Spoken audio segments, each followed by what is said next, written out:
It's worth fighting for every little shitty stretch of river, even for every tree. It's worth fighting. But we need another level. In Albania alone, we might be able to protect between 300 and 500 kilometers of rivers with one shot. So we need to dare to do more. Big ideas never came out of a meeting. Never. It always started in the heads of a very few, sometimes individual. I never limit my thoughts with money.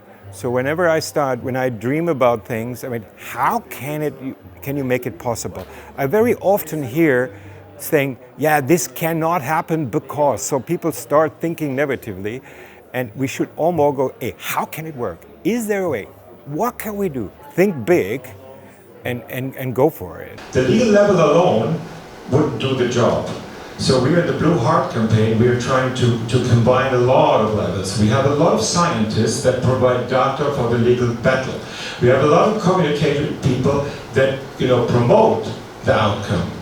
And we have artists that are doing the same. It's not only facts, it's about the emotions also. We try to reach different bubbles. We're now trying to engage cooks, chef de cuisine, because you can talk about, sing about, assess the diversity, but you can also eat it, no?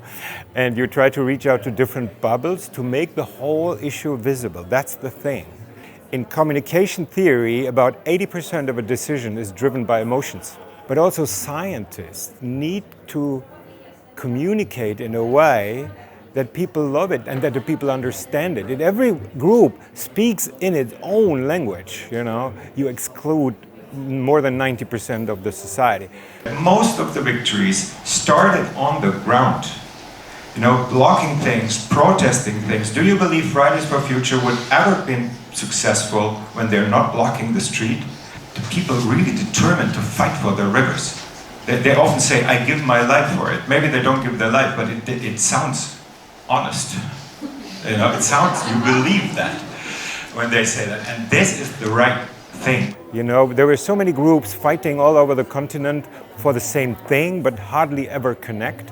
So then we invented this idea of a biannual meeting. We started in Sarajevo, on the Balkan Peninsula in 2018. Then we went to the Iberian Peninsula last year due to the COVID. And then we are here. So the idea is basically, it's a summit from activists for activists.